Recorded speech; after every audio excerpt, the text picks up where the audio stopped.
तो आज हमारे बीच में हिज ग्रेस प्रशांत मुकुंद प्रभु जी हैं और प्रभु जी काफी व्यस्त रहते हैं, लेकिन आज हमने उनको पकड़ लिया है और आज प्रभु जी को सामने हम कुछ प्रश्न करने जाएंगे। जैसा कि आप सबको पता है कि प्रभु जी प्रश्नों के बड़े सटीक जवाब देते हैं और शास्त्र सम्मत भी देते हैं, तो सबके दिल में कुछ ना कुछ तो प्रश्न होते ही हैं।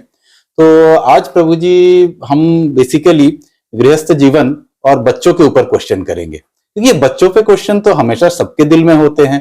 तो आज प्रभु जी से उन सारे प्रश्नों के उत्तर लेंगे और बिलीव कीजिए सारे क्वेश्चन जो है ना वो कहीं ना कहीं आपके साथ भी कोरिलेट करेंगे, आपके जीवन में भी ये प्रश्न आएंगे, क्योंकि ये सबका होता है, सबके जीवन में। प्रभु जी के फैमिली को तो हमने काफी क्लोजली देखा है। प्रभु जी शास्त्र सम्मत अपना जीवन जीते हैं। प्रभु जी की वाइफ हैं, प्रभु जी के 2 बच्चे हैं। हमारे वाइफ अगर हम 2 घंटे लेट से पहुंचे तो 50 क्वेश्चन होता है। प्रभु जी दिन प्रतिदिन संन्यास जीवन लगभग व्यतीत कर रहे हैं और घर कब पहुंचते हैं किसी को पता नहीं रहता है। कितना सुंदर वे में प्रभु जी दोनों चीजों को मैनेज कर रहे हैं। तो हम इन सब चीजों के बारे में प्रभु जी से इसका सीक्रेट जानेंगे कि ये ऐसी क्या चीज है प्रभु जी के पास जिससे प्रभु जी सबको मैनेज कर पा रहे हैं। तो thank you Prabhu ji, thank you so much कि आज आपने हमें समय दिया है। तो हमारा मैं मैनेज नहीं कर रहा हूँ, एक्चुअली देखा जाए तो गुरु और कृष्ण की कृपा होती है तो मैनेज होता है। मैं तो थोड़ा सा सेवा का प्रयास करता हूँ, बाकी सारे काम ठाकुर जी कर देते। कहते हैं ना, तू मेरे नाम में मैं तेरे काम में। आप ठाकुर जी का नाम लेते रहिए, काम अपने आप होते रहेंगे। तो मैं क्रेडिट नहीं लूंगा कि मैं मैनेज करता हूँ, it's all managed by Guru and Krishna. Hari Hari बोल। तो प्रभु जी ने पहला ही देखिए, अभी क्वेश्चन स्टार्ट नहीं हुआ है तो प्रभु जी के उत्तर जो है वो ऑलरेडी स्पिरिचुअल आ रहे हैं। तो आपको आगे भी बड़े सारे क्वेश्चन अभी हम पूछने वाले हैं प्रभु जी को। तो प्रभु जी हमारा जैसे फर्स्ट क्वेश्चन जो है, मैं पहला क्वेश्चन लूंगा। ये क्वेश्चन है बेसिकली प्रभु जी कि हमारे जैसे कि आजकल नया एक कंसेप्ट चला हुआ है फैमिली प्लानिंग। तो मैं बच्चों तक भी पहले नहीं पहुंच रहा हूं, पहले मैं बच्चों के आने की प्रक्रिया के ऊपर जा रहा हूं प्रभु जी। तो पहले तो विवाह होता है प्रभु जी, पुरुष स्त्री साथ में आते हैं, पर उसके बाद आजकल बड़ा कॉन्सेप्ट आया हुआ है फैमिली प्लानिंग। और उसमें बोला जाता है क्या कि भाई पहले तो अभी एंजॉय करो, अभी एंजॉयमेंट का टाइम है, या फिर करियर का टाइम है, करियर में ये करो। तो क्या ये फैमिली प्लानिंग करना विवाह के बाद और ये इस तरह की चीजों में जाना, क्या ये सही है प्रभु जी, या इस तरह में जाना चाहिए या नहीं जाना? फैमिली प्लानिंग से आप शब्द का अर्थ मैं ले रहा हूँ कि जो संतान नहीं करना चाहते हैं जी, and they want to focus more on career, यानी कि हमारा करियर बने, बच्चे आ जाएंगे तो उनकी जिम्मेदारियां कैसे जिम्मेदारी। तो देखिए, स्त्री शब्द का अर्थ है विस्तार। अगर हम शास्त्र की दृष्टि देखें, स्त्री शब्द का मतलब विस्तार। विवाह क्यों करता है आदमी? तुमने मैरिज ही की अगर तुम्हें संतान नहीं करनी थी। अगर तुम्हें घूमना फिरना खाना पीना है तो वैसे संसार में लोग घूम रहे हैं। कितने सारे लोग हैं, अगर आप हमारे अलग अलग फील्ड्स में जाए, जो सेलिब्रिटी स्टेटस प्राप्त करे लोग भी होते हैं, वो लोग भी पता नहीं क्या इधर उधर संसार में घूमते रहते हैं। लेकिन गृहस्थ जीवन बनाया है 2 कारणों से। इसका पहला कारण है ताकि व्यक्ति अपनी काम वासनाओं को नियंत्रित कर सके, और दूसरा है कि वो संतान उत्पन्न करे जो कृष्ण भावना भवित हो। भगवान कृष्ण गीता में कहते हैं, धर्म अविरुद्धो कामो अस्मि। धर्म के जो अविरुद्ध है, विरुद्ध नहीं है, धर्म अविरुद्धो कामो अस्मि, वो काम में हूं। यानी कि अगर किसी व्यक्ति ने अपनी स्त्री के साथ संग करके संतान उत्पन्न करी और उसे कृष्ण भक्त बनाने की कोशिश करी, बना दिया, तो उसने क्या उत्पन्न किया? एक साधु या साध्वी उत्पन्न करी है। अगर वही दूसरी ओर एंजॉय कर रहा है और 5 साल प्लानिंग कर रहा है, उसके बाद उसने अगर उत्पन्न भी किया तो वो क्या उत्पन्न करेगा? एक तो व्यक्ति की उम्र जब घट जाती है तो उनकी जो संतान उत्पन्न होती है, यानी कि आजकल हम देखते हैं लेट एज मैरिजेस लोग करते हैं, 35 साल 40 साल, तो उनकी जो संतान होती है, छोटे छोटे बच्चे गोदी में भी चश्मा लगा रखा है। जी प्रभु जी, चश्मे लगा रखे हैं क्योंकि उनका जो वीर है वो कमजोर हो जाता है बड़ी उम्र हो जाने पर। तो कम उम्र के अंदर ही ये कार्य को करना चाहिए। अगर कोई व्यक्ति सनातनी रूप से अपने जीवन को जिया, ब्रह्मचारी व्रत का पालन किया है, उनकी संतान एकदम सुस्पष्ट, सुदृढ़, बहुत ही नरिष्ट, बहुत बढ़िया सुंदर बच्चे होते हैं।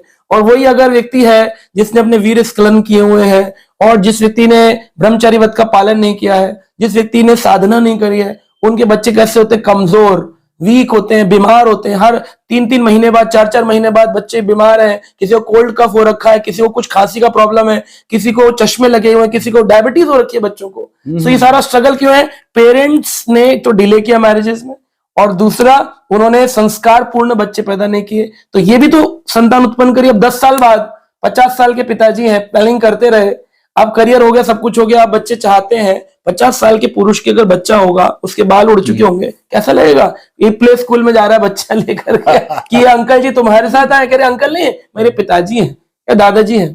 तो वो स्थिति बड़ी अजीब है। इसलिए शास्त्र कहता है जल्दी उम्र में हमें विवाह कर लेना चाहिए।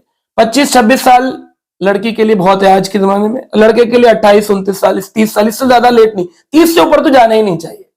उसके बाद तो मतलब विवाह क्या हो, तो फिर एक खाना पूर्ति है कि चलो भाई मुझे कोई व्यक्ति चाहिए संसार में, तो बस कर लिया मैंने।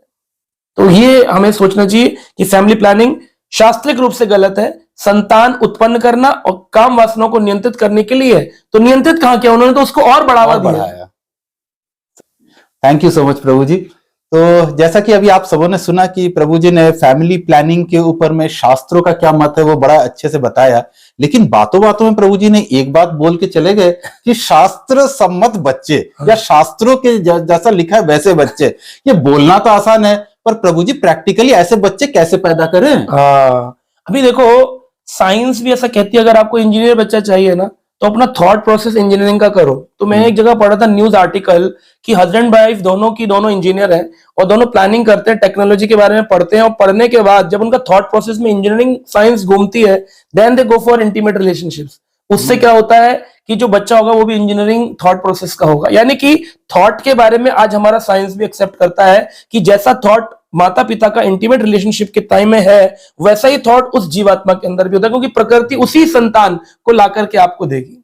तो अगर हमें स्पिरिचुअल बच्चे चाहिए तो दोनों माता पिता का थॉट प्रोसेस उस समय स्पिरिचुअल होना चाहिए। जैसे जिसको गर्भाधान संस्कार कहते हैं। गर्भाधान संस्कार में श्रील प्रभुपाद जो इस्कॉन के फाउंडर आचार्य है, वो कहते हैं कि हस्बैंड वाइफ दोनों को 50-50 राउंड्स चैंटिंग करना चाहिए, जप माला, यानी कि 108 मन का एक माला का होता है। तो ऐसे हरे कृष्ण कृष्ण हरे हरे, हरे राम राम राम हरे हरे, ऐसी माला के 50 बार जब वो घुमा ले, यानी कि आप सोच के देखो तकरीबन दिन के 5 से 6 घंटे जब व्यक्ति ने जप किया, दोनों हस्बैंड वाइफ ने, और अब वो प्लान करेंगे तो उनके दिमाग में क्या घूम रहा है? हरे कृष्ण महामंत्र। तो उनके घर में कौन संतान आएगी? तो जीवात्मा वैसी ही प्रकृति में उस जीव को ढूंढेगी, किसके घर जाऊं किसके घर जाऊं, बोले इस गर्भ में चली जाती हूँ, क्योंकि इस गर्भ में भगवान का भजन किया जा रहा है। तो वो जो योगी होंगे पूर्व जन्म के, जिनको थोड़ी सी भक्ति पूरी करने के लिए आना है, वो इन घरों में आएंगे जहां माता पिता भक्ति कर रहे हैं, तो आपको भक्त बच्चे मिल जाएंगे। दूसरा आप देखिए, इसका उदाहरण हमारे शास्त्रों में है प्रहलाद। हिरण्यकश्यपु भगवान विष्णु का विरोधी था, और जब वो तपस्या कर रहा था, तो जिस जगह वो तपस्या कर रहा था उस जगह 2 चिड़िया बोल रही थी विष्णु विष्णु विष्णु विष्णु। तो चिढ़ गया, कहता है क्या तुम विष्णु विष्णु विष्णु कर रहे हो, मैं यहाँ पर तपस्या करने आया हूं। और बहुत क्रोध में घर आया, अपनी पत्नी को कैसा है, आज मैं फ्रस्ट्रेटेड हूं, मुझे तुम्हारा संग करना है और अपने स्ट्रेस को रिलीज करना है, और अपनी पत्नी का संग किया। लेकिन कहते पत्नी कहते हैं जैसे फ्रस्ट्रेटेड क्यों? तो कयादु को हिरण्यकश्यप ने कहा आज न जाने क्या हुआ कि वो विष्णु विष्णु विष्णु विष्णु कर रही थी 2 चिड़िया, मैं इरिटेट हो गया, मेरे विरोधी का नाम ले रहे थे, और करते हुए उसने अपनी पत्नी का संग किया। तो प्रकृति ने कहा कि इसके पिता विष्णुमती के हैं, इसकी माता विष्णुमती की है, तो इनके घर में विष्णुमती स्मरण के आचार्य प्रहलाद महाराज का जन्म होना चाहिए। तो कयादु गर्भ में एक ऐसी जीवात्मा आई जो अपने पूर्व जन्म में भक्ति कर रही थी, और इस जन्म में उसकी भक्ति कंटिन्यू करने के लिए भगवान ने उसको कयादु के गर्भ में भेजा।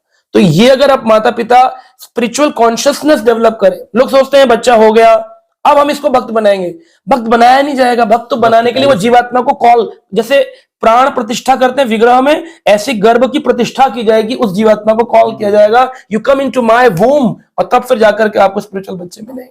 यानी माता पिता का शास्त्र सम्मत जीवन हो, शास्त्र सम्मत विवाह हो, तो शास्त्र सम्मत बच्चे उत्पन्न होंगे।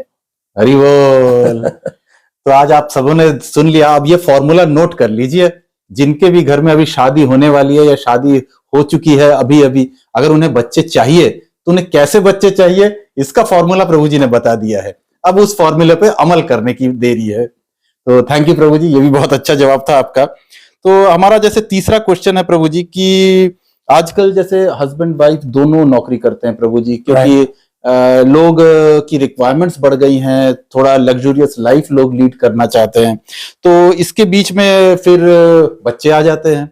अब बच्चे हो तो गए हैं, वो भगवान की कृपा से हो गए हैं बच्चे, बच्चों को परवरिश की जो जिम्मेदारी है प्रभु जी, क्या वो फादर की है, मदर की है या मेड की है? तो एक्चुअली इसमें हस्बैंड एंड वाइफ दोनों को कॉम्बिनेशन है। माता पिता दोनों का कॉम्बिनेशन से किसी भी संतान की परवरिश होती है। अगर माता बोले कि पिता की जिम्मेदारी है, पिता बोले माता की जिम्मेदारी है, माता पिता बोले मेड की जिम्मेदारी है, तो फिर ये बच्चे जो है वो जिम्मेदारी ना बन के बीमारी बन जाएंगे। ये हमारी बीमारी है, ये हमारे ऊपर एक बीमारी आई हुई है। बच्चे शैतान है, बच्चे लाइबिलिटी बन जाते हैं। लाइबिलिटी बन जाते हैं, बहुत टेंशन में रहते हैं माता पिता। तो ऐसी स्थिति में क्या देखना है कि पिता की जिम्मेदारी है उनके स्कूल की फीस अरेंज करना, और माता की जिम्मेदारी है कि उनको शिक्षा देना। माता प्रथमो गुरु, माता प्रथम गुरु होती है। जन्म देने के बाद उसको स्तनपान कराती है, उसको नरिश करती है, तरह तरह प्रकार के भोजन खिलाती है घर में बना करके। तो माता जैसी होती है बच्चे वैसे होते हैं। अगर आप देखेंगे 60% जो एटीट्यूड है वो बच्चों में माता का आता है, 40% पिता का आता है, और कभी कभी संख्या बढ़ भी सकती है। मैं एक उदाहरण स्वरूप में दिया है, लेकिन माता की संख्या ज्यादा है। जैसे उदाहरण में हम देखते हैं कि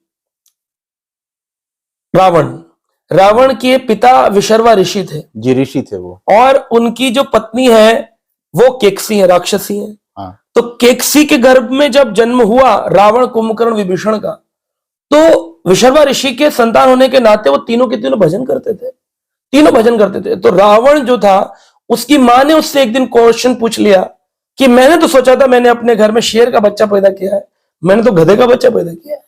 तो उसने कहा तुम तो, मैं गदरवी हूं, गदरवी यानी वो फीमेल, मैं गधा हूं, डंकी हूं, गदरवी हूं जिसने तुमको जन्म दिया। क्यों?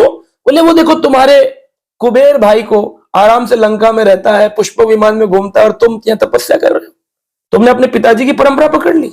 तो मां के ऐसा कहने पर रावण के हृदय में एक वेदना उत्पन्न हुई। कहा मां अभी कहो और जाकर कुबेर से छीन लूं। कुबेर इतना कच्चा नहीं है, उसके लिए तपस्या करनी पड़ेगी। तब फिर रावण ने तपस्या करना प्रारंभ किया, कुंभकर्ण ने और विभीषण तीनों ने तपस्या करी। तब रावण ने क्या मांगा? ब्रह्मा जी से प्रसन्न होकर के। ब्रह्मा जी प्रसन्न हुए तो ब्रह्मा जी ने कहा क्या मांगते हो? बोला मुझे लंका चाहिए, स्वर्ण लंका, तीनों लोग का स्वामी बनना चाहता हूं, मुझे कोई ना मार सके, ना कोई पशु ना कोई देवता। मनुष्य बोलना भूल गया था, इसलिए राम जी मनुष्य बनकर आए। कुंभकर्ण ने कहा मुझे इंद्र का आसन चाहिए, तो सरस्वती माता उसकी जिह्वा पर बैठ गई, इंद्र आसन की जगह बोल गया निद्रा आसन, निद्रा का आसन। 6 महीने सोऊं, एक दिन उठूं, फिर 6 महीने सो जाऊं। और तीसरा विभीषण जो था, उसने कहा मुझे वो चाहिए ब्रह्मा जी जो इस संसार की सबसे बड़ी दौलत हो, वो दे दो मुझे। तब फिर ब्रह्मा जी बोले सबसे बड़ी दौलत तो हरि नाम का धन होता है, तो तुम क्या हरि नाम धन दोगे मुझे? तो फिर उन्होंने कहा कि ठीक है, मैं तुम्हें हरि नाम का धन देता हूं, तुम्हारी प्रीति प्रभु राम के चरणों में हो। तब विभीषण जी को उन्होंने राम भक्ति का भजन, राम मंत्र प्रदान किया। तो हम यहां देखते हैं कि रावण नेगेटिव कैरेक्टर बनने का कारण कौन बनी? केकसी। तो मां की जो परंपरा, मां का जो ज्ञान है, मां का जो प्रेम है, वो बहुत बड़ा एक कारण है, वो बहुत कुछ कर सकता है। तो माताओं पर जिम्मेदारी है संस्कार देने की, और पिता मारे नहीं बच्चों को, डांटे नहीं बच्चों को, अपने टूटे हुए सपने बच्चों से पूरे ना करवाए, पिता उनको फैसिलिटेट करे, उनके सपने पूरे करें। बच्चा क्रिकेटर बनना चाहता है तो उसको क्रिकेट एकेडमी ज्वाइन करो, बच्चा पेंटर बनना चाहता है तो उसको फाइन आर्ट्स ज्वाइन करो, बच्चा म्यूजिशियन बनना चाहता है तो उसको सिंगिंग म्यूजिक ज्वाइन करो। ये नहीं बोलना चाहिए मैं इतनी मेहनत से पैसा कमाता हूं, तुम ये गाना बजाना करोगे, तुम्हें अच्छा नहीं लगता है, लेकिन इस जीवात्मा को क्या पता चलता है। तो पिता का कर्तव्य उसके सपनों को फैसिलिटेट करना, सपोर्ट करना, और माता का कर्तव्य संस्कार देना। दोनों के कॉम्बिनेशन से एक अच्छी संतानें बनती है। बिल्कुल सही, हरि बोल। तो आपने अभी सुना कि बच्चों की परवरिश की जिम्मेदारी किस प्रकार माता पिता एक साथ मिलकर उठा सकते हैं, और इस परवरिश की जो रिस्पॉन्सिबिलिटी है इसमें माताओं का योगदान बहुत ज्यादा है। तो थैंक यू प्रभु जी, बहुत बहुत अच्छा आपने जवाब दिया। मेरा अगला क्वेश्चन होगा कि इंग्लिश में कहावत है प्रभु जी, spare the rod and spoil the child. मतलब बच्चों को से अगर आपने डंडा हटा लिया तो बच्चे स्पॉइल हो सकते हैं। हाँ, ऐसा लोग मानते हैं। एक चाणक्य पंडित एक बात बोलते थे, 5 वर्षे तलाड़ेन, 10 वर्षे ताड़ेन, 16 वर्षे मित्रम समाचरेत। यानी कि 5 साल की उम्र तक, 0 से 5, जब पैदा हुआ तब से 5 साल तक लाड़ प्यार करना चाहिए बच्चों को। बहुत पुचकार किया है, मेरा लल्ला है, मेरा पुच्चू है, मेरा बच्चू, खूब प्यार करना चाहिए। लेकिन 5 के बाद जैसे 6वें साल में आया, 6 से लेकर 15 साल तक, यानी 10 साल, 10 वर्ष तक ताड़ेन। ताड़ेन का मतलब है स्ट्रिक्ट होना, उनको नियम में रखना कि बेटा सुबह उठो, एक्सरसाइज करो, भजन करो, चैंटिंग करो, गीता पढ़ो, भगवान को प्रणाम करो, बड़ों को प्रणाम करो, प्रातः काल उठ के रघुनाथा माता पिता गुरु न वही माता, माता पिता को राम जी प्रणाम करते, गुरु को प्रणाम करते हैं, वही शिक्षा हमको अपने बच्चों को देनी चाहिए कि हमारे बच्चे भी सुबह उठकर अपने माता पिता को, गुरुजनों को प्रणाम करें। तो ऐसा भाव अगर हम दें तो हमारे बच्चे सही रूप से अच्छे बनेंगे। अगर हम डंडा लेकर दौड़ेंगे ना उनके पीछे तो वो इरिटेट हो जाएंगे हमसे, और इरिटेट हो गए तो फिर वो नहीं करेंगे जो हम उनसे चाहते हैं, वो करेंगे जो हम नहीं चाहते हैं। आप कभी भी देखना, मैंने एक बार देखा है कि बच्चे की एक मेंटेलिटी, बच्चे की जीव की एक मेंटेलिटी है कि जिस चीज को मना किया जाएगा वही वो उसी को ज्यादा करता है। जी प्रभु जी। उसी को ज्यादा करता है। तो एक बार मेरी सिस्टर का बेटा था वो भाग रहा था पानी की ओर, पानी का कौन, तो सिस्टर चिल्लाई, अरे वो पानी में, स्विमिंग पूल में कूद जाएगा। तो मैंने जोर से कहा कूद जा, तो वो रुक गया वो रुक गया, वो क्योंकि उसको लगा कि इसमें मुझे कुछ परेशानी कर रहे हैं, डांट रहे हैं, दंड दे रहे हैं, कूद जा कर रहे हैं, तो मुझे कुछ है यहाँ पे प्रॉब्लम, इसलिए कह रहे हैं, वरना कहना चाहिए था नहीं कुछ। तो रिफ्लेक्शन क्या है, तुरंत रिफ्लेक्शन है, वो स्टॉप हो गया। तो जिस चीज को आप करने को कहोगे वही दिक्कत आएगी। आप बोलो पढ़ लो पढ़ लो पढ़ लो पढ़ लो, बच्चा पढ़ना बंद कर देगा। आप उसे बोलो खेल लेना थोड़ा, क्या पढ़ता रहता है, अरे नहीं मेरा बहुत जरूरी होमवर्क है, तो पढ़ ले यार, ठीक है चल कर ले, होमवर्क भी कर ले। ऐसे प्रेम पूर्वक बच्चों को गाइड करना चाहिए। डंडा लेकर के, हिटलर रूल ने कभी भी माता पिता ने, आप हो सकता है परसेंटेज अच्छी ले आएंगे, आप उसको एक रट्टू तोता बना लेंगे, लेकिन उस बच्चे का आगे चल करके मानसिक विकास नहीं हुआ होगा, उसकी पर्सनैलिटी डेवलप नहीं हुई होगी, वो व्यक्ति अपने माता पिता के संस्कारों को एम्बाइब नहीं कर पाएगा, वो हमेशा फ्रस्ट्रेटेड फील करेगा कि अरे इनके सामने मत बोलो यार। बहुत सारे लोग होते हैं, बड़े बड़े ऑफिसर होते हैं, लेकिन घर में जाने से डरते, करे माता पिता चिड़चिड़ करेंगे, बहुत कुछ बोलेंगे, बचपन से एक आदत है, मेंटेलिटी है, बदलते नहीं है, वो अपने माता पिता से थोड़े दूर हट जाते हैं। हाँ, और फिर सोचते विदेश में सेटल हो जाए, माता पिता यहाँ पर शरीर छोड़ देते हैं, बच्चे आते भी नहीं उनका अंतिम संस्कार करने के लिए। तो ताड़न का मतलब उनको गाइड करना, बेटा यहाँ सही करो, यहाँ कर। डांट सकते हो थोड़ा सा, लेकिन इतना भी नहीं कि अपना फ्रस्ट्रेशन, हस्बैंड वाइफ का झगड़ा या ऑफिस का झगड़ा या संसार का झगड़ा बच्चों के ऊपर उतारा जाए। और 16 साल के बच्चे के फ्रेंड बन जाना चाहिए, मित्र, और उससे शेयरिंग करनी चाहिए। इससे पहले कि वो दुनिया में मित्र ढूंढे, आप उसके फर्स्ट मित्र बन जाओ, पहले मित्र बन जाओ, सारी बातें आपसे शेयर करेगा ना जी। तो ये करना चाहिए व्यक्ति को। बहुत अच्छा। तो अभी आपने सुन लिया कि किस प्रकार से बच्चों की परवरिश होनी चाहिए, छोटे बच्चों की परवरिश कैसे होनी चाहिए। तो प्रभु जी, जैसे एक और बड़ा जनरल सा प्रॉब्लम है कि बच्चे बड़े टैंट्रम्स दिखाते हैं, किसी भी चीज को करने के लिए, घर में किसी भी चीज को बोलो या करने के लिए बोलो, सही चीज ही बोलो, कितने भी प्रेम से बोलो, तो बच्चे मानते नहीं है, या बच्चे अपने माता पिता की सुनते नहीं है। ये तो सबके घर की प्रॉब्लम है, हर जगह पे ये प्रॉब्लम है कि अगर कुछ बोलो तो वो एग्जैक्टली वैसा करते नहीं है, कर भी देते हैं तो बड़े अनमने मन से करते हैं।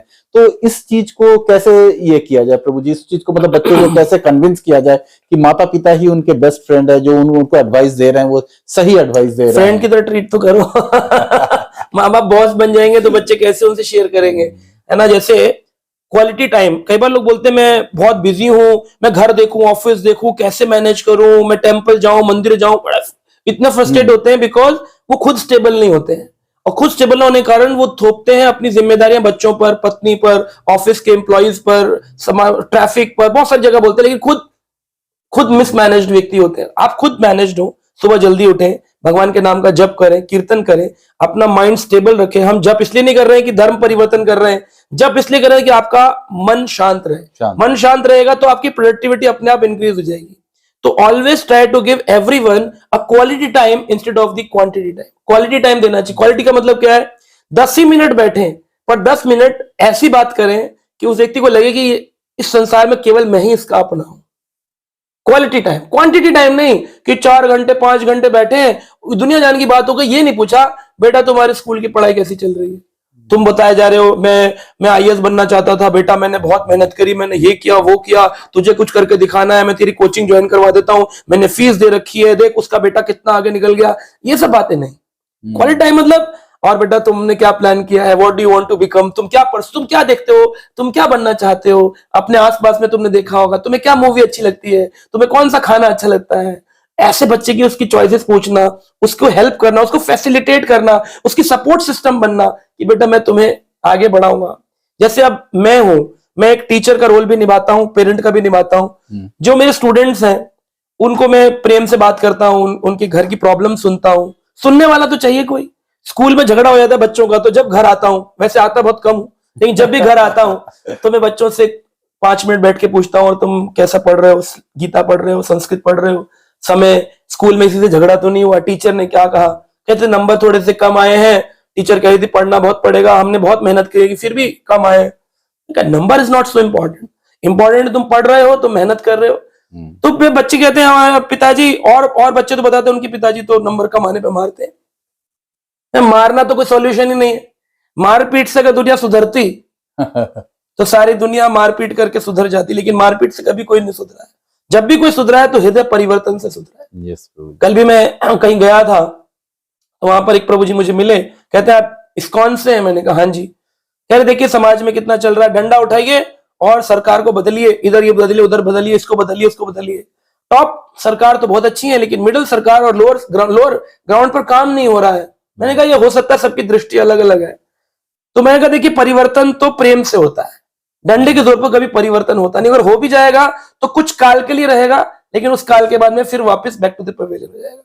तो श्रील प्रभुपाद जी ने जो परिवर्तन किया विदेशों में जाकर के, वो प्रेम से परिवर्तन था, वो लोगों की बात सुनकर परिवर्तन था। ऐसे अगर आप चाहते हैं आपके बच्चे परिवर्तित हो, तो आपको उनकी सुननी पड़ेगी ज्यादा, अपनी बोलनी पड़ेगी कम। पर आप देखेंगे परसेंटेज तो माँ बाप बोलते ज्यादा है और बच्चे की सुनते कम।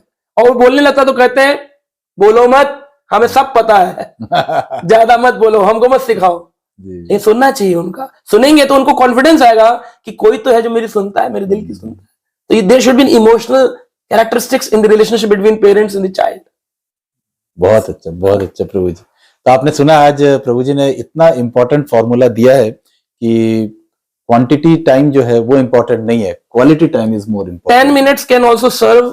आप 5 घंटे में वो नहीं कर सकते, मैं 10 मिनट में वो काम कर सकता हूँ। ये बहुत इंपॉर्टेंट चीज है प्रभु जी। तो इसको तो पहले माता पिता को समझना होगा, बिल्कुल समझना होगा। बिल्कुल। आप बच्चे के कंधे पर हाथ रखिए, उसको टहलाने ले जाइए 10 मिनट के लिए, बोले उदास लग रहे हो, क्या हुआ? पिताजी आज स्कूल में ऐसे ऐसे लोगों ने बोला मुझे। कोई बात नहीं बेटा, मैं देख लूंगा, चिंता मत करो, उन्होंने बोला है, बोलने दो, दुनिया में लोग बोलते रहते हैं, you just focus on your studies and अच्छे चरित्र के बनो, उन लोगों से साथ मत बैठो जो तुम्हारे साथ ऐसा बोलते हैं। ऐसा कुछ उसको शिक्षा दो, ये नहीं कि बेटा ईंट का जवाब पत्थर से देता, कौन है बता मुझे, मैं बताता हूं उसे। आप ही उसके मन में पैशन और इग्नोरेंस रजोगुण भर देंगे तो वो तो फिर विद्रोही बन जाएगा। आज ईंट का जवाब पत्थर से दे रहा है, फिर लकड़ी का जवाब तलवार से देगा, फिर कल को बारूद और बम फेंकेगा।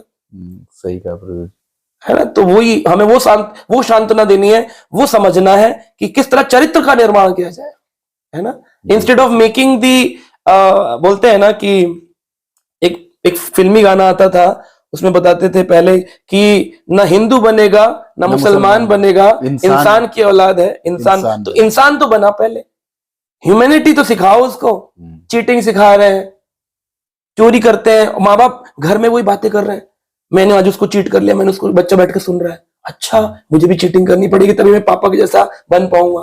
पिताजी और माताजी रोल मॉडल है, क्या बात कर रहे हैं बच्चे के सामने, वो सब सुनता है, उसी को अप्लाई करता है, उसको उसके लिए वो शास्त्र बन जाता है कि यही है। लोग बोलते नहीं है मेरे माता पिता ने मुझे ऐसा सिखाया है, उसके लिए वो एक फुल प्रूफ कॉन्फिडेंट एक शास्त्रिक स्क्रिप्चर अथॉरिटी हो जाती है, एक फुल कैरेक्टर बन जाता है। यही करना है मुझको, वो नहीं करना है हमको। उनके सामने वही बातें करनी है जो शास्त्र सिद्धांतों में लिखी हुई है ना? जैसे एक बार किसी के घर पे बच्चे को पिताजी पढ़ा रहे थे, झूठ बोलना पाप है, झूठ बोलना पाप है, याद कर, झूठ बोलना, बच्चा झूठ बोलना पाप है। फिर तभी घंटी बजी, तो अंदर गए तो देखा कौन है, तो बच्चे ने बताया पिताजी वो महेश अंकल आए। अच्छा वो पैसे मांगने आया होगा, कह दो मैं घर पे नहीं हूं। बच्चा बाहर गया, कहता है अंकल महेश अंकल कह रहा, पापा कह रहे हैं वो घर पे नहीं है। पापा कह रहे हैं वो घर पे नहीं है। तो अब बच्चा जब लौट गया, बोला पापा आपने झूठ क्यों बोला? बोला मैंने कहा झूठ बोला? बोला आपने तो कहा मैं घर पे नहीं हूं, आप तो घर पे थे। नहीं वो उसने मेरे को पैसे मांगने आया था, उससे मैंने लोन ले रखा था, उसका वापस देना पड़ा था इसलिए। अब बच्चे के दिमाग में एनग्रेव हो गया कि किसी का पैसा लेकर ये मना करके आप अपना काम चला सकते हैं, इसलिए समाज में 90% लोग यही कर रहे हैं, यही लोग फॉलो करने लग जाते हैं। सो या तो बच्चे इतने समझदार हो कि वो माता पिता की गलती को समझ करके शास्त्र की उक्ति से चले, अगर शास्त्र की युक्ति से नहीं चल रहे हैं तो माता पिता इस तरह के हो जाएं कि अपने बच्चों को शास्त्र युक्ति से चलाएं, नहीं तो समाज का जैसा बेड़ा गर्क ऐसा हुआ ही होगा। सही कहा प्रभु जी, है ना? बिल्कुल सही। तो प्रभु जी, अब जो अगला क्वेश्चन है, ये मेरे ख्याल से शायद ज्यादातर घरों की ये प्रॉब्लम है बच्चों के साथ में, कि सोशल मीडिया से बच्चों को कैसे बचाया जाए प्रभु जी, क्योंकि आज के जमाने में मोबाइल फोन्स, लैपटॉप्स, टेलीविजन, ये सब इतना ओपन है और दुनिया जहान का इंफॉर्मेशन है उसमें। वैसे देखा जाए तो ये एक तरह से अच्छा भी है, इसका अच्छा प्रयोग भी हो सकता है, लेकिन 99% तो गलत ही प्रयोग है प्रभु जी। और तो इस एनवायरनमेंट में, इस सोशल मीडिया के एनवायरनमेंट में बच्चों को कैसे इससे बचाया जाए, या कैसे उनको राइट डायरेक्शन में ले जाया जा सके? आई डोंट एग्री कि 99% गलत है सोशल मीडिया। सोशल मीडिया तो गलत नहीं है, सोशल मीडिया देखने वाले लोगों की सोच गलत है। सही। सोशल मीडिया तो गलत नहीं। श्रील प्रभुपाद जी कहते थे everything belongs to Krishna and everything can be utilised in the service of Krishna. हर वस्तु कृष्ण की सेवा में इस्तेमाल हो सकती है। उस जमाने में 1965 में स्वामी श्रील प्रभुपाद ने हवाई जहाज का इस्तेमाल किया, जिसको भारतीय सन्यासी इस्तेमाल नहीं करते थे। उन्होंने कहा जब सब कुछ कृष्ण का है, ईशावास्यम इदम सर्वम यत् किंचाय जगताम जगत, ईशोपनिषद में कहते हैं इस सृष्टि में सब कुछ जो है वो भगवान का है। अगर सब कुछ भगवान का है तो उनकी सेवा में लगाया सकता है। प्रभुपाद जी ने टाइपराइटर लगाया, प्रिंटिंग प्रेस लगाई, उन्होंने हर चीज कृष्ण की सेवा में लगाई। तो क्या सोशल मीडिया कृष्ण की सेवा में नहीं लग सकता? लग सकता है। आप उसके माध्यम से प्रचार करिए, आप उसके माध्यम से श्रवण करिए। आज हम यूट्यूब पर आपका ये पॉडकास्ट बना रहे हैं, आज हम यूट्यूब पे इतनी सारी कथाएं करते हैं। अगर यूट्यूब टीवी चैनल्स ना हो तो ये ज्ञान संसार के लोगों तक, विश्व के लोगों तक कैसे पहुंचेगा? यानी कि ज्ञान को ले जाने का एक वाया मीडियम है, लेकिन इस मीडियम में अब थॉट गलत भी हो सकती है और अच्छी भी। यानी कि we do not need to stop the social media, we have to stop the thought process of the child. तो क्या करे? बच्चा देखना तो चाहते ही सोशल मीडिया, तो उसको बोलो कि आजकल लॉकिंग सिस्टम आते हैं, आप उन साइट्स को लॉक कर दो जिन साइट्स पर आपको लगता है कि ये जाकर के बिगड़ सकता है, और उन साइट्स को ऑन कर दो जहां पर जाकर वो कुछ सीख सकता है। तो उसको साइंस की साइट्स भी दो जहां से वो विश्व ज्ञान के बारे में पढ़ सके, उसको हिस्टोरिकल साइट्स भी दो जहां वो हिस्ट्री के बारे में पढ़ सके, और साथ में उसको स्पिरिचुअल साइट्स दो जहां जाकर वो आध्यात्मिक ज्ञान को अर्जित कर सके। और कोशिश करो, जैसे हम जब छोटे बच्चे अगर आपके 5 साल के 10 साल के, तो उनको घर में टीवी में आप कृष्णा मूवी लगा कर दो, कृष्ण सीरियल लगा कर दो, महाभारत लगा कर दो, रामायण लगा करके दो। आप उनको इस्कॉन में कई सारी मूवीज बनती है, इस्कॉन के हरे कृष्णा टीवी के माध्यम से, तो उसमें आप मूवी लगा सकते हैं कि प्रभुपाद जी की लाइफ हिस्ट्री क्या थी। अभय चरण सीरियल लगा सकते हैं, उपदेशामृत पर कई सारी सीरीज बनी हुई है, कई इस्कॉन के नाटक आते हैं, ड्रामा आते हैं, उनको दिखाई, उनमें शिक्षाएं भी होती हैं और एंटरटेनमेंट भी होता है। तो वो हम बच्चों को दिखा करके उनका टाइम यूटिलाइज कर सकते हैं। और थोड़ा बहुत अगर उन्होंने सोशल मीडिया देख लिया तो ऐसा नहीं कि एकदम से उनके संस्कार खराब हो जाएंगे। एक व्यक्ति के संस्कार, चरित्र बनाने में बहुत सारी चीजें होती है, खाली एक सोशल मीडिया नहीं होता है। माँ खुद तो गाने गा रही है फिल्मी और कंगी कर रही है 1-1 घंटे तक उसके आगे बैठकर, शीशे के आगे। शीशा भी कहने लगता है अब तो छोड़ दो माता जी है ना। प्रभु जी के बाल सफेद हो चुके हैं लेकिन फिर वो डाई करने में लगे हुए हैं, ये बताने के बच्चा बेटा मैं अभी भी जवान हूँ, आई एम स्टिल यंग। तो ऐसा जो पिता है वो अपने बच्चे के अंदर क्या संस्कार दे रहा है? अब उसको सोशल मीडिया से वो क्या सीख रहा है? वो ज्यादा तो अपने माता पिता से सीख रहा है। तो सोशल मीडिया में वो जा रहा है तो जाने दीजिए, लेकिन उसको बोलिए कि अपना समय सोशल मीडिया में गीता पढ़ो। आज हमारे मैक्सिमम प्रभुपाद जी के ग्रंथ सब सोशल मीडिया में है, उनको जाकर अमेज़न से बुक्स पढ़ रहे हैं लोग, गीता पढ़ रहे हैं, भागवत पढ़ रहे हैं, स्मॉल स्टोरी बुक्स हैं, है ना। यहाँ पर पंचतंत्र की कहानियां हैं, उनको पढ़िए। बच्चों को बोलिए स्मॉल स्टोरीज पढ़िए, कृष्ण की, कृष्ण लीलाएं पढ़िए, and learn and tell me. और रात को जब सोने लगे तो पूछ ले बच्चों से आज तुमने क्या सुना, क्या पढ़ा, बताओ थोड़ा स्टोरी 5 मिनट में, then we will go for sleep. ऐसे करके आपको एंगेज करना है, आप हटा नहीं सकते उनको। सोशल मीडिया तो हमारा फ्यूचर है, we can't take children away from social media, because social media से उनकी सारी लर्निंग होने वाली है। तो उनको हमें उनको स्मार्ट बनाना है, स्मार्टफोन तभी तो आए जी बिल्कुल सही कहा प्रभु जी। तो स्मार्टफोन का भी बेसिकली स्मार्ट यूज करना होगा। Smartphone is for smart people. तो प्रभु जी अब मैं थोड़ा से बड़े बच्चों की तरफ आगे बढ़ता हूँ प्रभु जी, थोड़ा एडोलसेंस में अब जब मैं जाता हूँ कि जो क्लास 10th 12th के बच्चे आ जाते हैं जिस समय तक, तो प्रभु जी जैसे इसमें सबसे बड़ा जो एक इशू सामने आता है माता पिता को फेस करने के लिए, वो आजकल जो बहुत ज्यादा चला हुआ है कि ये बॉयफ्रेंड गर्लफ्रेंड रखना, ये जो व्याभिचार है प्रभु जी, ये बहुत ज्यादा आजकल है। और इनफैक्ट प्रभु जी आजकल के जो बड़े बच्चे हैं उसमें पूरा का पूरा कॉन्सेप्ट ही चेंज हो गया प्रभु जी, कि मतलब now it has become a status, मतलब स्टेटस सिंबल बन गया है हाँ, होना ही कि चाहिए। अगर किसी लड़के की गर्लफ्रेंड नहीं है तो उसे डम माना जाता है, उसको बोला जाता है कि वो आउट ऑफ ग्रुप है वो। हाँ, या फिर किसी लड़की की बॉयफ्रेंड नहीं है तो वो भी एक मतलब उसको एक अजीब कैरेक्टर सोचने लगा गया है। तो इस तरह के जो एनवायरनमेंट हो रहा है प्रभु जी, इसमें और होते हैं ये एडोलसेंस बच्चे, इनको इन सबों का बाद का इफेक्ट्स पता नहीं होता है कि इन सब चीजों से क्या असर होगा उनके जीवन में, आगे भावी जीवन में क्या असर पड़ने वाला है। तो इस सब के केसेस में कैसे माता पिता को हैंडल करना चाहिए, क्या उनको समझाना चाहिए या कैसे उनको फेस करना चाहिए ताकि उनके बच्चों को इन बातों के बारे में पता चले और वो समझ सके चीजों को। देखो, वही घूम फिर करके सारी बातें आती हैं टीचिंग्स एंड थॉट प्रोसेस पर। चरित्र का निर्माण बचपन से करना पड़ेगा। आप 18 साल के बच्चे को टीवी पिक्चर दिखाकर, संसारी चीजें दिखा करके, मम्मा ने भी लव मैरिज की थी और अब मम्मा कौन से जुड़ गई या गीता पढ़ने लग गई तो कह रही है तू नहीं कर सकता जो मैंने किया, या तू नहीं कर सकती जो मैंने किया। तो वो तो संस्कार आपने ऑलरेडी उनमें बीज लगा दिया। अब बहुत कम प्रोबेबिलिटी बच्ची है कि वो बच्चे आपकी बात सुनेंगे, क्योंकि जब आप संसारी थे तब आपने वो सारे कार्य किए, तो वो संस्कार तो आपके आपके ट्रांस ट्रांस क्या कहेंगे, ट्रांसपोर्ट हो चुके हैं आपके बच्चों के अंदर, वो जा चुके हैं उनके अंदर, बच्चों के सिस्टम में सिस्टम के अंदर आ चुके हैं। तो आप उन्हें आप बदल नहीं सकते। उनको बदलने का एक ही तरीका है, इस्कॉन के जैसे forums, ISKCON girls forum, ISKCON youth forum, उनको कहो you can keep friends but do not go for intimate relationships. Intimate relationships में मत जाओ। और विवाह संस्कार होता है, शरीर का संबंध जो है एक संस्कार होता है, इससे संतान उत्पन्न होती है जो कि आगे जाके भक्त बनती है, उसकी एक प्रक्रिया होती है, गर्भाधान संस्कार होता है। तो ये सब चीजों की नॉलेज बच्चों को देनी चाहिए, जो कि हमारे इस्कॉन के यूथ फोरम्स में, गर्ल्स फोरम में दी जाती है कि या तो ब्रह्मचारी बनो, या तो ग्रस्त बनना है तो संस्कारी ग्रस्त बनो, और अपनी पत्नी को ही एक के साथ ही खुश रहो, संतुष्ट रहो, मल्टी मिंगल करने की जरूरत नहीं है। तो ये टीचिंग्स बचपन से अगर दी जाए तो आप उनको बता। लेकिन जो मटेरियल वर्ल्ड में बच्चे हैं और ऑलरेडी माता पिता इस लेवल पर आकर जुड़े स्पिरिचुअलिटी में, जबकि बच्चे मटेरियल बन चुके थे, तो उनको आप इतना ही कर सकते हो कि उनको 2-3 चीजों के सिस्टम बता दो कि बेटा ड्रिंक मत करना and never go for illicit relationships. बाकी तुम घूम रहे हो, बात कर रहे हो, हमको उससे कोई प्रॉब्लम नहीं है, लेकिन ये तुम नहीं करना, इतना तुम हमारे लिए कर दो। बहुत कुछ नहीं कर सकते, इतना तो कर दो। इतना करने से भी आप उनको बहुत बड़े प्रॉब्लम से बचा सकते। लेकिन तो ये नियम मानने में कोई प्रॉब्लम नहीं कि आप जा रहे हो बेटा जाओ, लेकिन इतना कर लेना है। और कोशिश करो उनको संडे के संडे मंदिर लाओ, मंदिर के भक्तों के संग में डालो। जैसा करेंगे संग वैसा बनेगा ढंग, तो उनमें तुरंत ही परिवर्तन आने लग जाएगा। मैंने कितने बच्चे जानता हूं, पहले प्लान कर रहे थे, एक डिवोटी है, वो लव मैरिज प्लान कर रहे थे और फिर वो स्पिरिचुअल लाइफ में आ गए।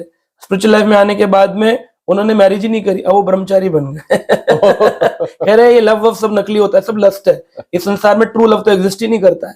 तो ये जब उनको बार बार डोजेस मिली लेक्चर के माध्यम से, तो उनको संसार से मन ही हट गया, कह रहे ये तो नकली है ना। जैसे एक लड़की गई थी एक बार खरीदने के लिए कार्ड, कहती है कि वैलेंटाइन डे आ रहा है, मुझे कार्ड देना है अपने लवर को। तो कहा कि क्या टाइटल का दूं, कहा कहो वो लिखा हो कि तुम मेरा पहला पहला प्यार। तो उसने बड़ी मुश्किल से दुकानदार ने ढूंढ कर निकाला, बोला मैडम मिले, कह रही 10 दे दो। प्रभु जी अभी भी कुछ दिन के बाद वैलेंटाइंस डे आने वाला है। तो इस तरह के संसारी लोग हैं, तुम मेरा पहला पहला प्यार हो 10 को बोल रहे हैं। ये फेक वर्ल्ड है, इसमें बच्चों को शिक्षा देनी चाहिए, बेटा तुम्हें जो करना करो, लेकिन इस फेक वर्ड से दोस्ती मत करो, ये यूजलेस है। दोस्त बनाओ तो स्पिरिचुअल दोस्त बनाओ, जो तुम्हारे सही मायने में मित्र हैं, जो तुम्हारा भला चाहते हैं। ये सब तो पैसे के यार हैं, जब लग पैसा गांठ में तब लगता को यार, यार संग ही संग डोले, पैसा रहे न पास यार मुख से नहीं बोले। बात भी नहीं करेंगे, आपके पैसे नहीं होंगे। आप पार्टी, बर्थडे होता क्या बोलते, पार्टी कहाँ दे रहा है? हाँ, पहले ही प्रश्न। आप पार्टी मत दो, फिर क्या करेंगे? यार तू बेकार है, तुम्हारे लायक नहीं, छोड़ देंगे। यानी कि पैसा और पार्टी से जुड़े हुए लोगों की दोस्ती। किसी ने बोला मुझे तुम पार्टी नहीं दोगे तो हम दोस्ती छोड़ देंगे। तो मैंने कहा उस व्यक्ति को, मैंने कहा बोलो कि अगर तुम पार्टी और पैसे से दोस्ती चाहिए तो ऐसा दोस्ती मुझको नहीं चाहिए। ये तो ठाकुर जी ने फिल्टर टेस्ट लगाया, हट जाओ मेरे जीवन से। हरी हरी बोल। क्योंकि friend in need is friend in need ना, तुम तो नीड में काम ही नहीं आने वाले, तुम तो केवल सुख के साथी हो, सुख के सब साथी दुख में ना कोई। बिल्कुल सही प्रभु जी, आपने इतना अच्छा बताया है। तो अभी प्रभु जी एक लास्ट क्वेश्चन ले लेते हैं प्रभु जी, क्योंकि टाइम भी काफी हो रहा है। तो प्रभु जी लास्ट क्वेश्चन ये है कि आज के जमाने में प्रभु जी जो एनवायरनमेंट है इसमें स्त्री सशक्तिकरण की बात होती है, हाँ, वुमेन एम्पावरमेंट। वुमेन एम्पावरमेंट होती है, लड़कियों को भी इक्वली पढ़ाया जाता है और उनको भी दिमाग में ये बात बैठाई जाती है कि आपको भी अपना लाइफ में करियर बनाना है, राइट। आपको भी अपने जीवन में कुछ करके दिखाना है, तो पुरुषों के साथ कंधे से कंधा मिला के चलना है। तो जितना अभी आपने बातें बताई हैं प्रभु जी, अगर स्त्री भी, अगर वो लड़की भी इतनी कॉम्पिटिटिव हो जाती है तो फिर उसके बाद उसका पुरुष के साथ जो संबंध होगा, उसके हस्बैंड के साथ या फ्यूचर में उसके जो भी रिलेशनशिप्स होंगे, तो उसमें वो कैसे, अभी तक आपने जितनी बातें बताई है उसको कैसे वो इम्प्लीमेंट करेगी या कैसे उस लाइन पे फिर चल सकती है? क्योंकि उसकी तो मेंटेलिटी आ चुकी है कि भाई अगर मेरे हस्बैंड 2 लाख कमाते हैं तो मैं 2.5 लाख कमा के दिखा सकती हूँ। तो फिर उसका भी बेसिकली थॉट प्रोसेस अभी career oriented and enjoyment oriented सब कुछ वैसा ही हो रहा है प्रभु जी। क्योंकि इसकी जर्नी बचपन से ही प्रारंभ हो जाती है। स्त्री कभी भी अकेली नहीं रह सकती है। स्त्री को शिक्षा देनी चाहिए कि उसका जन्म हुआ है। स्त्री शब्द का अर्थ हमने शुरू में बोला था विस्तार। प्रोजनी जो है, progeny, that is the nature of the female, है ना। लोग बोलते हैं कंधे से कंधा मिलाकर चलती है, स्त्री पुरुष बराबर होते हैं। तो एक बार कोई मुझसे ऐसे ही डिस्कशन कर रही थी एक लेडी, तो मैंने कहा कहाँ बराबर होते हैं, आप तो हमसे ज्यादा ग्रेट होती हैं, आप बराबर क्यों बनना चाहती है, भगवान ने तो आपको ऊंचा बनाया है। तो एकदम से वो शांत हो गई। जब वुमेन एम्पावरमेंट करें, आप ऐसा बोल रहे हैं, दुनिया तो ऐसा नहीं बोलती, दुनिया हमको नीचा समझती है। नहीं, ऐसा कोई नहीं है। बोले इसीलिए तो हमको फोर्स कहता है लड़की रहा है रात को अकेला मत भेजो, हमको क्यों नहीं इक्वल ट्रीटमेंट किया, हमको नीचा, हमको कमजोर क्यों समझा जाता है।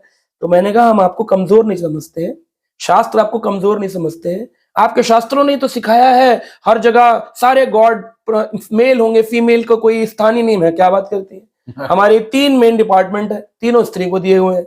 Energy department, power department Durga ji के पास है, हमारा फाइनेंस डिपार्टमेंट लक्ष्मी जी के पास है, हमारा एजुकेशन डिपार्टमेंट सरस्वती के पास है। फिर आप कैसे कह रहे हैं 3 मुख्य डिपार्टमेंट तो हमने स्त्री को दे रखे शास्त्रों में। तो फिर आप ऐसा क्यों सोचती हैं। बोले फिर आप रात को अकेले क्यों नहीं जाने देते लड़की को, लड़का जाए रात को ऑफिस से आए 12 बजे कोई दिक्कत नहीं, लड़की आए तो क्यों आ रही हो। इसलिए क्योंकि लड़का सोने के समान है, गोल्ड, और लड़की डायमंड के जैसी है। तब फिर उनको संतुष्टि मिली। अच्छा मैं डायमंड, बोले हाँ, तो डायमंड को मैंने कहा डेली पहनकर ऑफिस जा सकती हैं। अरे नहीं, वो तो कभी कभी स्पेशल पार्टीज में बड़ी केयर के साथ गुम ना हो जाए, चोरी ना हो जाए। बस you are very special, female is very special, क्योंकि एक लड़की 10 लड़कों के बराबर है। अगर फीमेल नहीं होगी तो ना ब्रह्मचारी जन्म लेगा, ना गृहस्थी जन्म लेगा, ना वानप्रस्थी जन्म लेगा, ना सन्यासी जन्म लेगा। तो एक स्त्री को प्रोजनी करने के लिए बनाया गया है। इसलिए उसकी केयर, उसकी इमोशंस, उसका वात्सल्य भाव, उसके अंदर वो रस, वो तत्व भरा है भगवान ने। तो दोनों इक्वल नहीं होते हैं। मैंने कहा अगर इक्वल होते हैं, आज आप लोग इक्वलिटी की बात करते हो, हम तो आपको श्रेष्ठ बता रहे हैं। कल को प्रभु बोलने लग जाए कोई मेल कि मैं भी इक्वल बनूंगा फीमेल के, मेरी वाइफ बच्चा नहीं करेगी, मैं करूंगा बच्चा, तो वो क्या कर सकती है। नहीं। तो ये भगवान ने अलग अलग कार्य दोनों को दिए। He can not become pregnant and she can not remain alone as a brahmacharini. She has to marry. जब वो बच्ची है तो पिता के संरक्षण में रहे, जब बड़ी हुई तो पति के संरक्षण में, और जब वृद्ध है तो पुत्र और पुत्री के संरक्षण में रहे। Female should never live alone life. उनको कभी अकेला नहीं रहना चाहिए, क्योंकि वो कोमल है, वो सॉफ्ट है, वो डायमंड है। और पुरुष एक सोने के जैसा है, जो कि जनरली अकेला जाए तो उस पर कोई आक्रमण नहीं करेगा। तो ये भाव जिस दिन समझ जाएंगे, ये बचपन से सिखाया जाए, बार बार एनफोर्स किया जाए स्कूलों में, कॉलेजेस में, तो फिर चीजें सही हो जाएंगी। लेकिन ये चीज बताई नहीं जाती है। कोई पुरानी रूढ़िवादी विचारधारा का वाक्य सुन रखा है कि पुत्र की कामना होती है। जैसे हमारे भारत में कुछ ऐसे गांव हुए जिन्होंने रूढ़िवादी विचार के कारण, एक ऑर्थोडॉक्स थॉट्स के कारण बच्चियों को गर्भ में मारना शुरू कर दिया, जिससे कि परसेंटेज भी घट गई थी एक समय पर कि population of males, there were 3 females on 1 male. लेकिन अब सिचुएशन चेंज हो चुकी है और ज्ञान दिया गया है। तो हम जब इतना सारा साइंटिफिक ज्ञान देते हैं कि no discrimination of sex between male female, ultrasound के समय बोलते हैं, तो शिक्षा देनी चाहिए शास्त्रिक की भी कि स्त्री पुरुष बराबर नहीं, स्त्री ऊंची होती है क्योंकि वो डायमंड के समान होती है। लेकिन कुछ संस्कार है, स्त्री पुरुष के संरक्षण में रहती है, तो पुरुष की बात उसको माननी चाहिए। he is a male member should be accepted as the complete the head of the family। जब टेबल होती है, डाइनिंग टेबल, उसमें जो मेल होता है उसका एक पोजीशन होती है कि ये फैमिली के हेड की चेयर है ना, मेल, क्योंकि वो कमाता है, वो मेहनत करता है। स्त्री कमाए तो अच्छी बात है, ना कमाए तो उसको कोई डंडा नहीं मारता कि अरे आपकी वाइफ काम नहीं करती, हाँ। लेकिन पत्नी काम ना करे और पत्नी कमाती हो, अगर इक्वल है तो सारा समाज क्या कहता है, अच्छा आपके हस्बैंड काम नहीं करते, क्या हुआ, खाली बैठे हुए हैं, पढ़े लिखे नहीं है, अनपढ़ है, काम नहीं मिल रहा, इतना उस लड़के को सुनाया जाता है। उसके इमोशंस को कभी सोचा है? तो इक्वल नहीं है, दोनों के अलग अलग कार्य भगवान ने दिए। एक को संतान उत्पत्ति का कार्य दिया, उसको वो कार्य करना चाहिए, उससे दूर नहीं रहना चाहिए, क्योंकि वही इंपॉर्टेंट है। और जो स्त्री संतान उत्पन्न नहीं करती है, ये कहकर कि मैं तो बराबर रहूंगी, अकेली रहूंगी, ब्रह्मचारिणी बनूंगी, ये करूंगी वो करूंगी, उसका हृदय पत्थर जैसा कठोर हो जाता है। शास्त्र कहते हैं वो उस स्त्री को अवश्य ही अवश्य संतान उत्पन्न करके उस वात्सल्य भाव को जागृत करना चाहिए, जैसे यशोदा माई ने कृष्ण के प्रति किया, कौशल्य माई ने राम के प्रति किया। तो स्त्री के पास बहुत ऊंचा दर्जा है, वो नीचा नहीं है। तो ये थॉट हमें समाज में देना जरूरी है। थैंक यू सो मच प्रभु जी। तो बड़ा ही सुंदर आपने सारे प्रश्नों के जवाब दिए हैं प्रभु जी।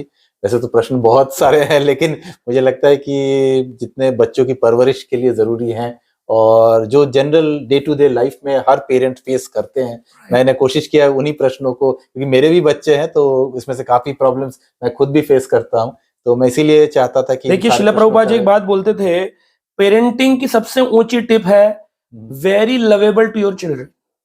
जितना प्रेम से डील करेंगे उतनी सारी चीजें ठीक हो जाती है। You do not need power.